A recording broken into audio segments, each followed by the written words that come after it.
With Venmo Stash, a toggle on one hand and ordering a ride in the other means you're stacking cash back. With Venmo Stash, get up to 5% cash back when you pick a bundle of your favorite brands. Earn more cash when you do more with Stash. Venmo Stash terms and exclusions apply. Max $100 cash back per month. See terms at venmo.me/stash terms.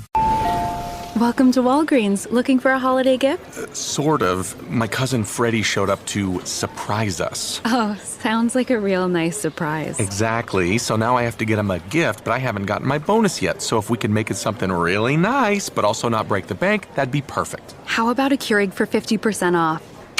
Bingo. Savings all season. The holiday road is long. We're with you all the way. Walgreens. Offer valid November 26th through December 27th. Exclusions apply. Hello, friends. Guess who? That's right. It is I, the Replacer. Once again, I've been called on so you can play the new Call of Duty, Black Ops 7. With 3 expansive modes, 18 multiplayer maps, and the tastiest zombie gameplay you've ever freaking seen. Call of Duty, Black Ops 7. Available now. Rated M for mature.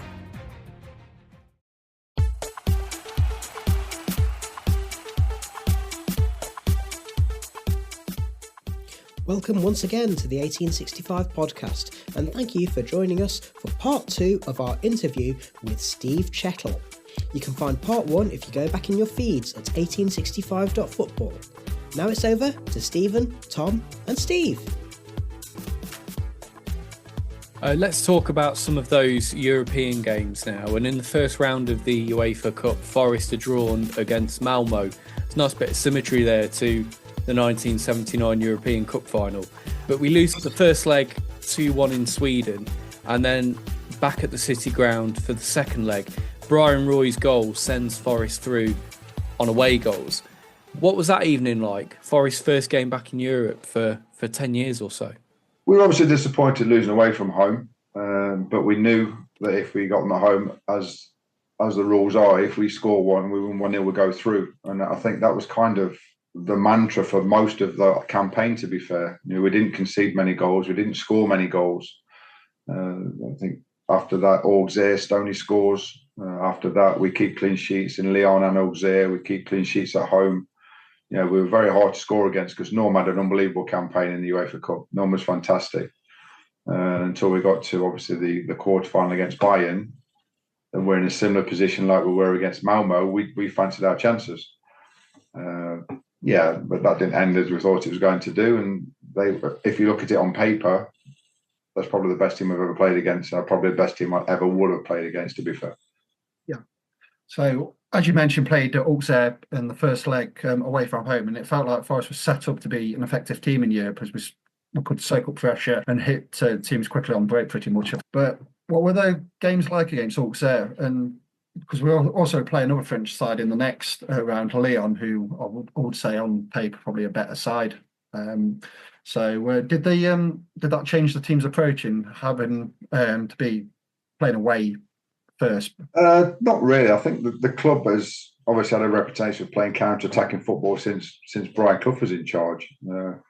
We had players who were fast on the break. I remember the Auxerre game, Stoney scoring the goal. I remember we got battered most European campaign, to be fair. We were defending phase after phase after phase, and Norm was making unbelievable saves. Lads are throwing their bodies in front of the ball just to try and keep us in the games because we were playing against some fantastic players and some big clubs. But no, we found a way until it came to the quarters. And just talking about finding a way, in the game against Lyon, the first leg is at home, and Forest get the goal finally, 83rd minute. It's a penalty. Stuart Pearce's penalty is saved, and Paul McGregor taps in the rebound. Well, he slams it in more than taps it in, top corner. Brilliant scenes. And then Forest have a lead to take over to France for the second leg. How are you feeling going into that one? And was it a slightly different approach because you were away from home in that second leg? It was great scenes, even though Colin nearly got snapped in half when he got through into the post. Going away to Lyon, we knew it was going to be tough. It was another bitterly cold night. It was absolutely freezing out there. But it's probably the most patriotic and the most spine-tingling speech that I've ever heard from Piercy. before the game of saying why we would get through this game. It was kind of Churchillian, shall we say.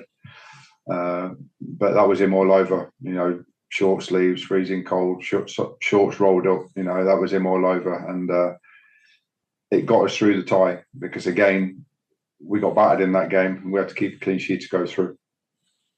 Yeah, Leon at the time had some really good players. Remember the guy who went to Barcelona, Ludovic Giuli?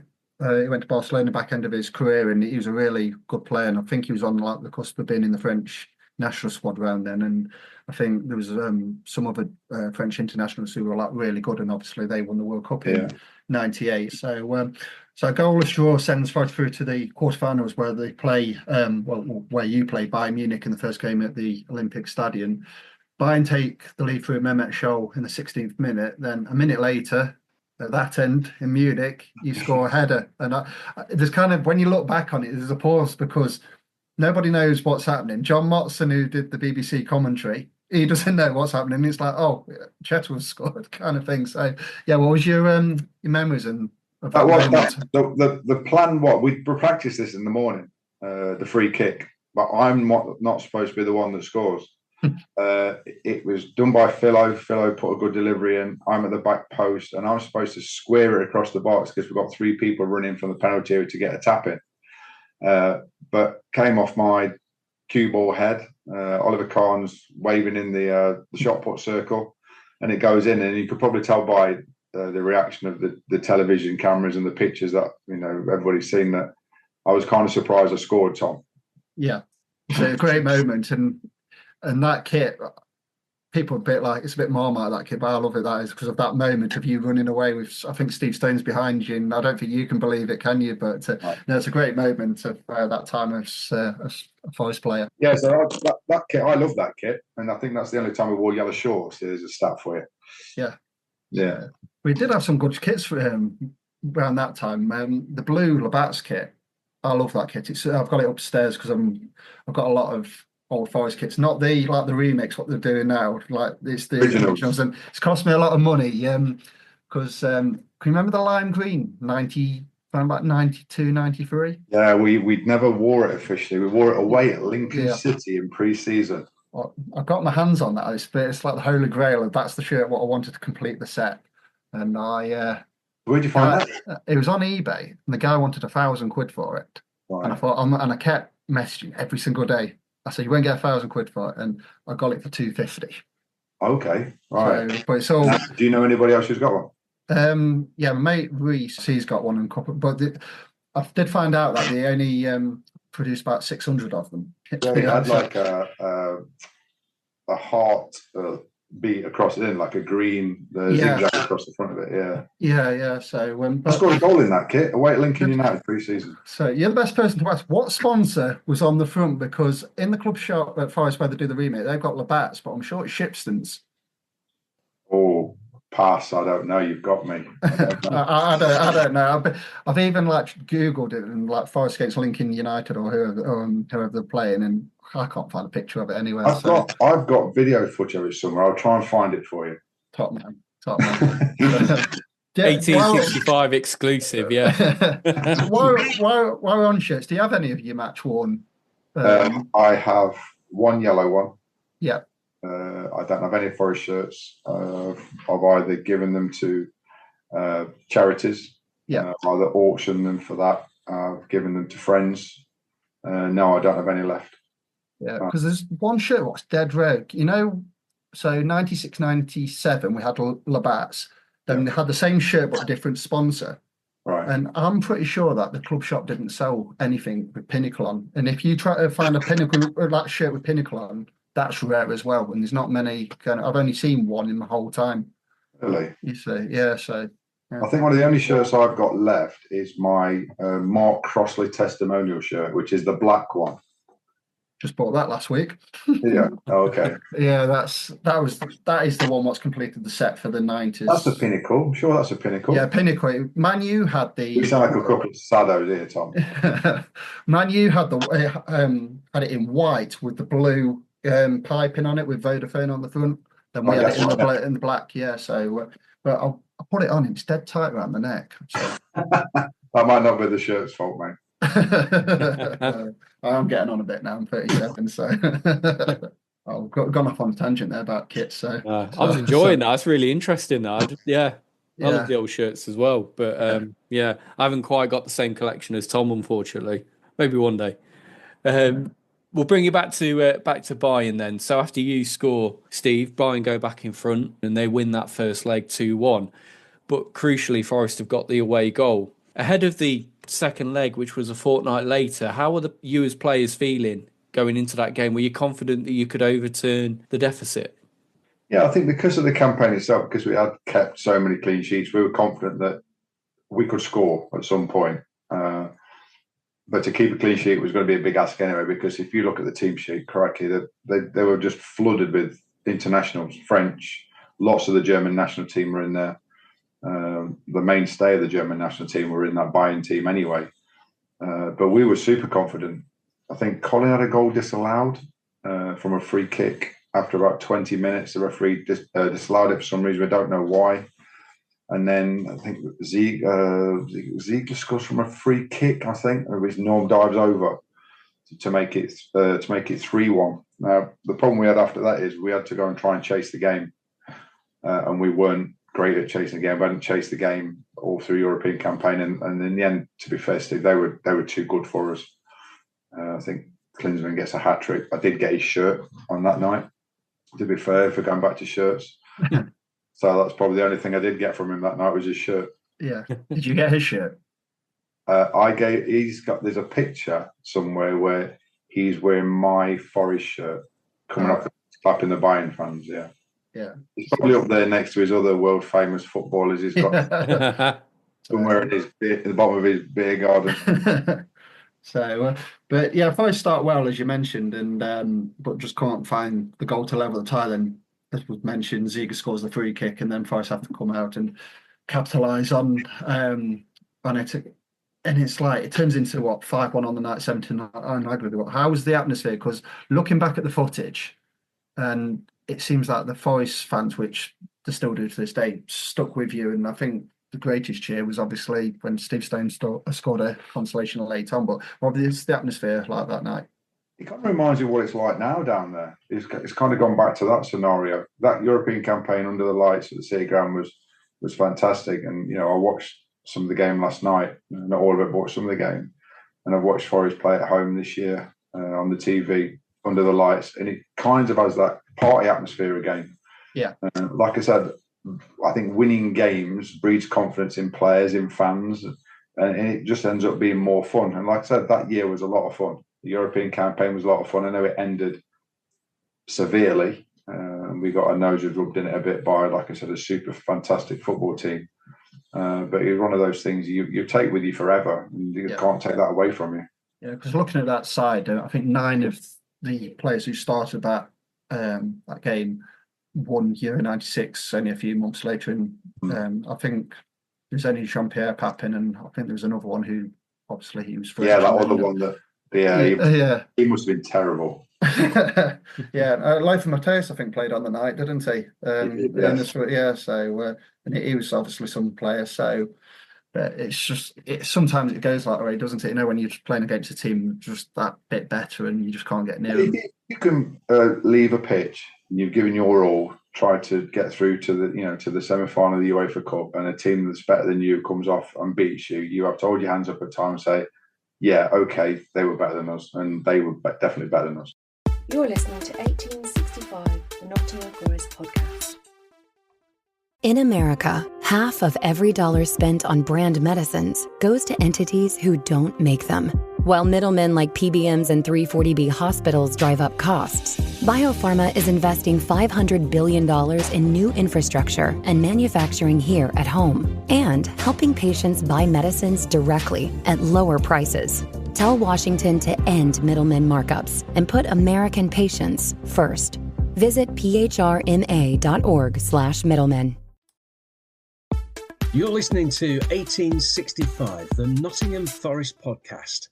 What were your favourite memories of that UEFA Cup run? I know a lot of fans who were there at the time still look back fondly on those away trips to the likes of Auxerre and Lyon.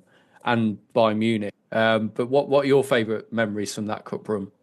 The Auxerre game. I think I've spoken to Dan Fletcher about this. Dan Fletcher, the commentator, Dan Fletcher, like obviously him and Larry were on comms for games as such soon then. And our plane not being able to take off on the way home was one because nearly all the directors missed the plane, which was one of the highlights. But yeah, probably the Auxerre game was, we played against, I think Taribo West played in that game. So that was probably the first time when we thought, right, we could do something special here. So probably that was, the main focus of where we were going to get to. So yeah, the following season, Forest struggle, unfortunately, in the Premier League. Frank Clark leaves in the December, and I think at the time he just wanted his staff to be on the same length of contract as him, and the club said no, there's just no money for players, no money for extending contracts. And obviously Stuart Pearce comes in. How did you find Stuart going from obviously your captain to now captain, player, manager? Was it a hard transition, or was he went from captain, player, friend to manager, and there has to be a cut-off between friend and manager. And I think we all find it a bit weird. Stuart was our talisman on the pitch. He was our head of hospitality off the pitch, shall we say, with his organising of his going to concerts and Christmas dues and things like that. So, yeah, it was weird. Stayed in the dressing room with us, even though he was the caretaker manager, which again was, I don't think he'd do that now, because I think it was a completely new to him. It didn't really work, in all honesty, Tom. Yeah. We had kind of a honeymoon period where things did go well, and then it reverted back to type, and in the end it finished, as it did. Yeah. I think around about that December of '96, Nigel Clough come back, didn't he? And I think there was a lot going off at the club, like the takeover. If you remember, Grant Bovey was going to take over, then didn't. Then obviously there was a lot surrounding the club at the time. And I think they tried to float it on the stock market, and that didn't materialise and things like that. So there's a lot changing. But then in the March of '97, Dave Bassett come in, which, looking at it now, I mean, we'll talk about it in a minute. He did get his promoter, but he's coming from football teams, no disrespect to them, but how Forest played on the floor, past the feet, it was a bit more like long ball, wasn't it, for his time at Wimbledon? And how did you find Dave Bassett when he come in? I didn't mind Harry. Harry wasn't having me in the first place, to be fair. He wasn't sure about me at all. I'd been there for an awful long time, and he still had to prove himself to try and get in the team in the first place, which I found a bit, not so much disrespectful, because he's entitled to that as a manager. But Harry could only work with what he had at other clubs. And if your strength is smashing the ball up to Brian Dean, you stick to your strengths. He had a different set of players with us. And we had two very special players in Kevin and Pierre, obviously, that year when we got promoted again. So we could play football. So I think, it was kind of, I get the reservations about him from football supporters about we're going to play in a certain type. But like I say, if you have those players, play to his strengths, but he didn't. He had some better footballers than that. Yeah. That 97-98 team was such a good side as well. Having come down from the Premier League and now back in Division 1, you've got you and Colin Cooper still at centre-half, Steve Stone's there, Scott Gemmell, and players like Jeff Thomas come in, and Pierre and Kevin up top. Like you say, they were a brilliant partnership. How much did you enjoy being part of that team and going on to achieve what you did that season, winning the title? I think you've mashed a big cog out of that in Des Little as well. Des was brilliant. But like you say, Harry brought in people like Jeff Thomas, Andy Johnson, Alan Rogers, who were complete fruitcakes. I've never met a pair of people like that in my life. But we still had the mainstay of a nucleus of players who knew the level because they'd been in it before. They knew how to get results. Played in the Premier League before, but like I said, I think the main weapons that we had were the two boys at the top of the pitch who formed a great relationship both on and off the pitch. And Pierre could literally score goals from anywhere, and it gave us a massive leg up. Yeah, his free kicks, which were like 25, 30 yards out. They were good as a penalty, weren't they, in that 97-98 season, especially the game against Middlesbrough, because I think they spent big with getting Merson out of Arsenal, and I think they had Gaza that he just signed. We beat him 4-0, didn't we? And that was probably the game where I think we're getting promoted. Yeah, I think that was the game where we literally put our flag in the sand, if you know what I mean. Yeah. And I'll say beating them 4-0, we were right up there as well. Made that massive difference. Yeah, then obviously in typical Forest fashion, 3 days later we'll lose 3-0 against Sunderland. So it's just, football works like that, doesn't it? When it's like that's the Lord Mayor show. But was you on the infamous Miami trip where the boat sunk? No, I opted out of going.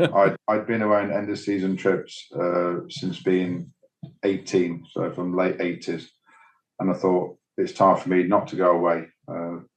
Family at home now, young kids, so I thought, right, I'm not going to go. Some of the boys say it's a really good trip, some of the boys say it wasn't so good.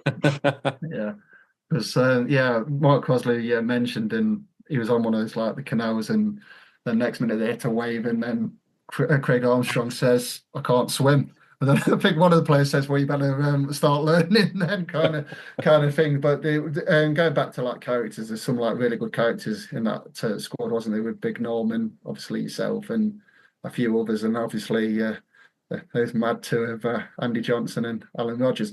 Was you a victim of your hotel room getting trashed? I was kind of a grown up at that point compared to those lads. Those lads were like the reckless teenagers, or the troublesome twins. That's why they were awful together.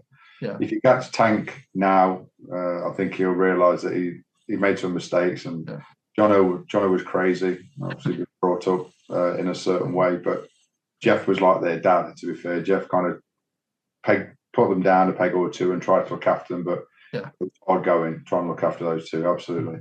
Yeah. So in the summer of '98, obviously we got promoted.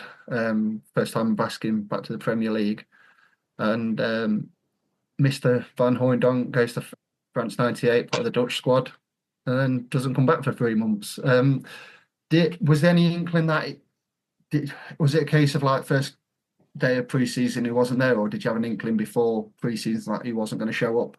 No, I didn't know. I didn't know what was going on, to be fair. When you listen back to it, he was promised things that we weren't promised, about replacing Kevin for one, replacing Colin for two. And if he was promised those things, why he's been promised that? He's just don't take that the wrong way. He's just a player. He doesn't need to be promised anything. He's there to play for Nottingham Forest. But to do what he did was it's unacceptable. We had to go without our main goal scorer. I'm not being disrespectful to Jean-Claude Darcheville, but he's not Pierre Van Hooijdonk. And we're going into a season with no kind of recognised striker. And we knew it was going to be a tough year. Yeah, and there was a bit of a baptism of fire that first game at Highbury, reigning Premier League champions against yourselves. And looking back, I thought you did all right on the night. I mean, we got it to 1-1 when Jeff Thomas scored, and Overmars, he was some player, wasn't he? He was just like Usain Bolt on heat, wasn't he? Just like flew past everybody. And I thought we played well that game, and for a first game away from home at Arsenal, we were kind of pleased with the performance. But he still didn't mask over the problems that we were going to have for the rest of the season. So it's like going back to like 92, 93. If you don't replace your striker and you lose that amount of goals, you're going to struggle, aren't you, unfortunately? Yeah, we had that awful recipe of not scoring enough goals and not keeping enough clean sheets, and which is no recipe at all, really. Yeah, it's been, unfortunately, going back, it's been a recipe of like 92, 93, then 96, 97. So, but football doesn't change it. And again, we were hardworking, we were honest, we're an honest bunch, but there wasn't a huge amount of Premier League experience all the way through the team. Yeah, Spuggy did his bit as well. Craig Armstrong did it all the time and was playing in varied positions. We had players who weren't really used to the Premier League. I'm not saying that I was a veteran, but I spent most of my life playing in the top two leagues of the English football divisions. But we just didn't have enough experience. Didn't have enough, like I said before, of finding a way. We didn't have enough times where we found a way to get enough results. Again, we had a little bit of 2 and 3 performances which were really good, but overall, nowhere near good enough. Eventually, Dave Bassett leaves Forest in the January of 1999, and he's replaced by Ron Atkinson, who's brought in with the task of trying to pull off a great escape, which he'd done a few times before at Coventry and Sheffield Wednesday. What was he like to work for, Ron Atkinson, and were you a fan? Not a fan. He was very popular with himself and brought people in that he trusted, shall we say. I didn't play an awful lot of football, to be fair, Steve. Then Richard Gough came in, Colton Palmer came in, and they were picked instead of me, which is that's his opinion. It's entirely up to him who he picks. But again, we went back kind of to where we were when Brian Clough was first in charge. There was a lot of five-a-sides being played. Ron enjoyed a five-a-side and played left wing in the five-a-sides, to be fair. So there wasn't too much structure again, and we seemed to go back to where we were pre 3 or 4 managers ago. So, no, not a fan. It wasn't a great time in my career, to be fair. I was sat in stands watching games, travelling to games, sat on buses, speaking to players. I enjoyed the company of Richard Gough, to be fair. A really nice fella. And Colton Palmer, I've known for years. So, yeah, it was a great time in my career, and he's not on my Christmas card list. Did you ever find out what was in his briefcase? Selection of styles. I don't. Yeah. It's just I've listened to another podcast, and somebody mentioned about his briefcase, so I thought I better ask yourself. Yeah, I think I read a story where there's a hairdryer and various stages of growth, shall we say. Brilliant. You're listening to 1865, the Nottingham Forest podcast. Introducing Oakley Meta Vanguard, the new performance AI glasses designed for athletes. With hands-free capture on an action-ready ultra-wide camera, powerful open-ear speakers, and built-in Meta AI that syncs with your Garmin devices for real-time insights while you train. Take your performance to the next level with Oakley Meta Vanguard. Athletic intelligence is here. Learn more on meta.com.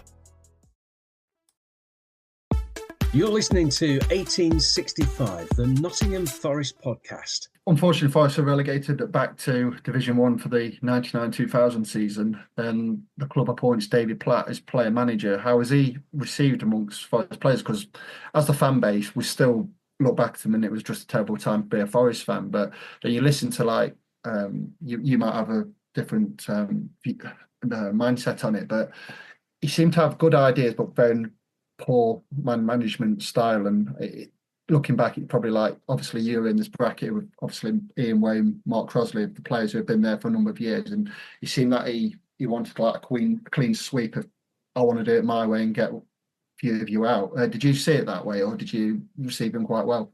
I thought it was exciting in the first place when he came in. I played in the under-21s team with him. I don't think I helped myself the first day he came in as manager. I called him mate, so I don't think that helped.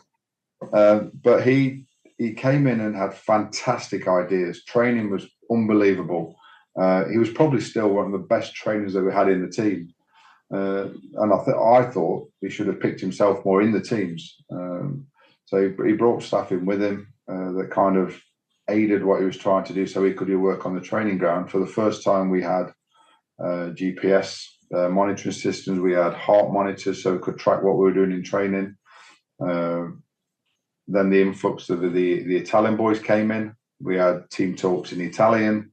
We all had sliders and dressing gowns. Now we look mint, to be fair. But I think I agree with you what you said before, Tom, that his ideas were fantastic. It was new for him, but his man management skills left quite a bit to be desired. He wasn't great in confrontation. Yeah. He surrounded himself by people that he brought in, which is fair enough. He's a new manager and he's people that he can trust. I was club captain at the time and I was finding out things second and third hand of what's going on regarding team selection, squads. I ended up training with the youth team. I ended up jumping in the Trent one day to save a dog because I was training with the youth team. Nothing to do with Jimmy Gilligan's session. Some woman was calling that a dog was in the Trent. So yeah, it was a tough time.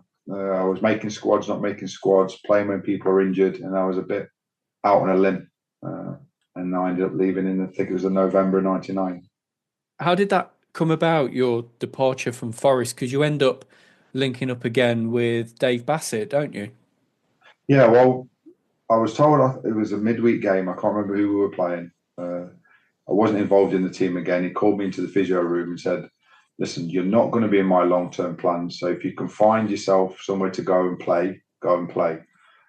So I sent an SAS out to Harry. Harry took me on loan initially to Barnsley. I think the first game we had that was an FA Cup tie. So I had to get clearance from Forest to see if I could play in the FA Cup. So I would have obviously cup tied myself for Forest. So that kind of gave its own message saying, yeah, go and, we don't mind you going and be cup tied. So I was there for a month. After a month, I'd signed for 2.5 years. And that year, we reached the playoff final to get into the Premier League while Forest were struggling. So I look back at it now, he did me a huge favour, Steve, to be fair. You know, I'd stagnated a little bit with the wrong thing. The manager had come in and didn't want to pick me. He needed a new crop of players or some new blood in his people, which is fine. He just gave me a new lease of life, to be fair. In 2002, 2003, you joined Grimsby, who had a decent side. Was it Paul Groves? Was he at Grimsby? Groves was the manager. Yeah, I had a year there. I had 2.5 years at Barnsley. I had a year at Grimsby. Again, didn't go well. We had some really honest players in the team. Stacey Caldecott, Danny Coyne was in goal, John McDermott, Steve Livingston, who used to be at Coventry with Dave Smith. Grovesy was player manager as well. But again, that was another tough year. I never moved away from Nottingham. I didn't want to go up to Cleethorpes, so I thought I used to drive share with Darren Barnard, who also left from Barnsley. We used to drive share, pick at Doncaster and meet up there. So, yeah, a year of that, which again was in the Championship. So I played another year in the Championship. I was picking up injuries, a lot of niggling injuries, especially with my back. I was never getting through a season without my back at some point, give me some jip and having to rest for a few games. So, yeah, I realised then it was, I was on that other end of my career. I wasn't this kid who was playing in 1987 anymore.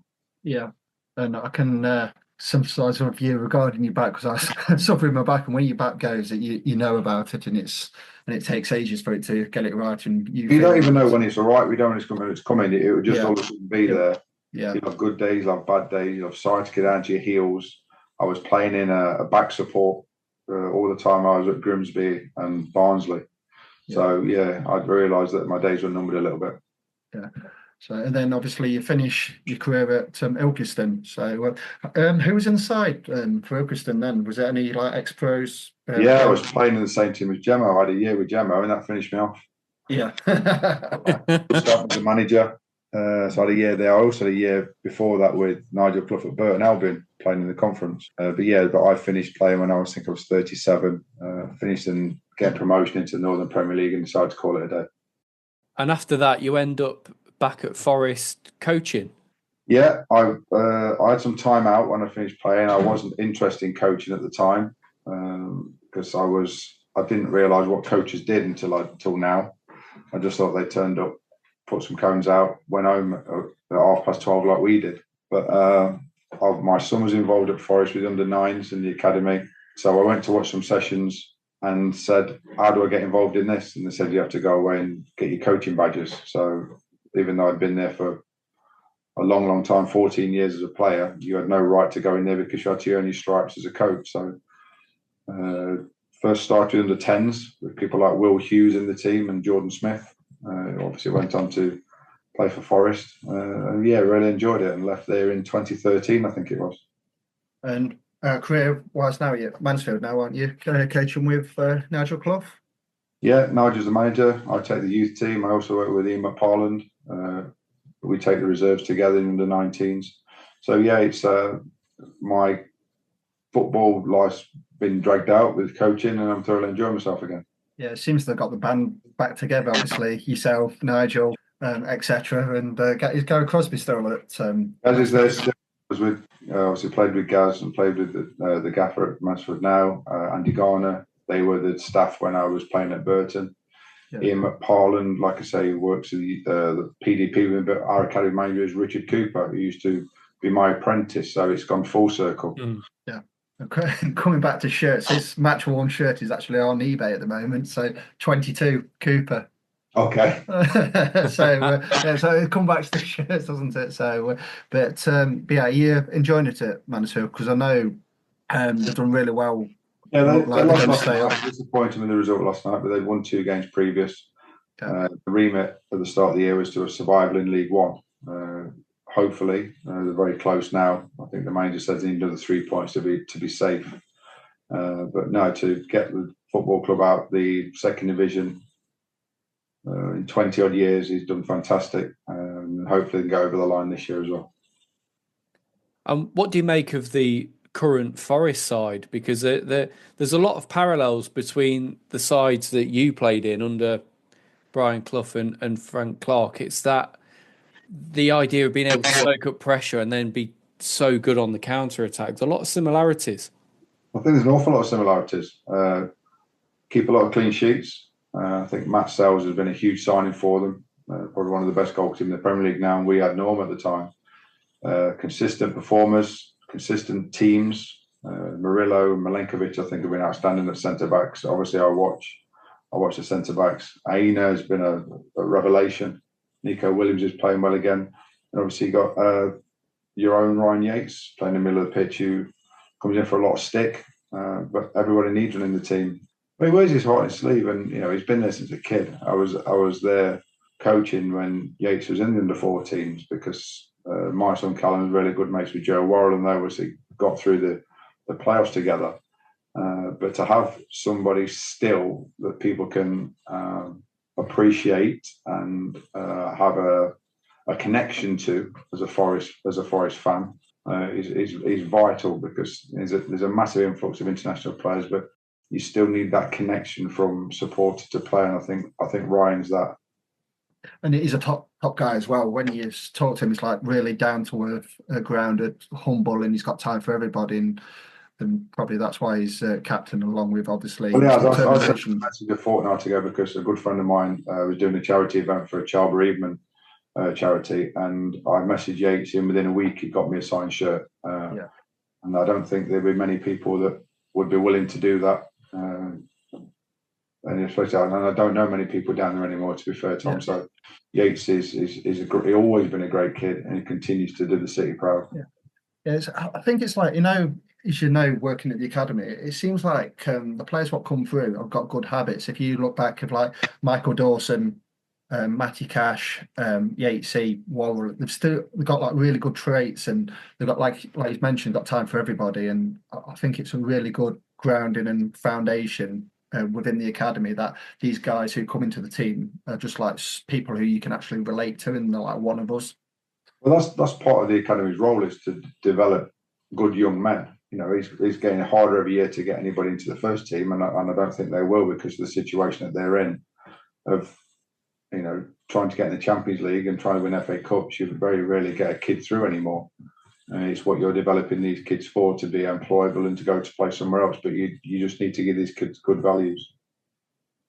And Forest have got this amazing record, I think it's 84 years or something, of having a player that's come through the youth ranks at the club involved in every single match day squad. And as somebody who trod that path as well, it's massive, isn't it? Having those local kids, those players who have come through the club and understand it.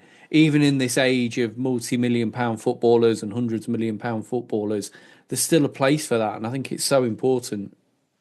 Well, it is, because you have an academy for a reason, to produce players. And the kids who now go into the under-9s at Forest will be looking up to Ryan Yates, and he'll be a role model for them. And I'm sure they'll be looking up at Anthony Yalanga and want to be him, but we need to produce somebody in the first team who's come from home stock, just so to make sure that the academy is worthwhile still, because like I say, it's getting harder every year. And just finally, looking back on your career with Forest and your relationship with the club over the years, if you could sum up your career and the achievements and all of the great players you played alongside, the managers you worked under, when you look back on your career now, how do you look back on it and reflect on it and the achievements? Privileged is probably the word I'd use. Taken for granted a little bit until you have to walk away from it, not realising how good the football teams were that you played in. and and maybe taking a little bit of self-praise that you contribute towards something. Like I said before, you were 4 years on the bounce of 3 League Cups and an FA Cup. These are major competitions in English football.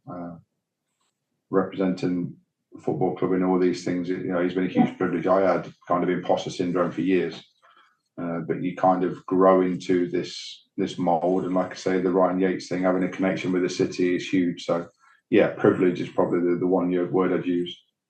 And if you could pick one moment and also your best, or the best player you played with, who would it be, and what was your best ever moment in football? One question is easy to answer, and the best player I've played with by a mile is Stanley Collymore.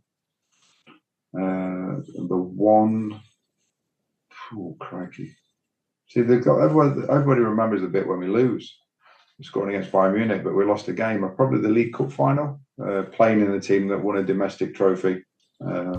It's probably the highlight will be the Littlewoods Cup win in 1990. Steve, it's been great talking to you, and thank you so much for giving up your time to join us. It's been brilliant. No problem, Steve. Like I say, it took a while, but I've really enjoyed it. Thanks very much. Cheers, Tom. Thank you. No problem. Cheers, mate. Thanks, mate.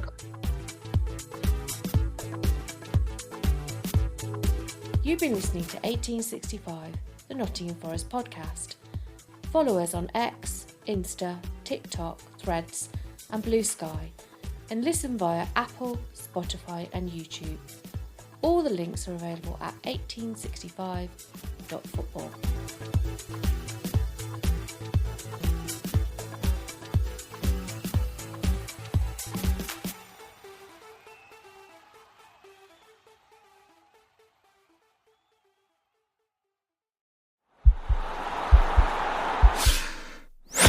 This podcast is part of the Sports Social Podcast Network.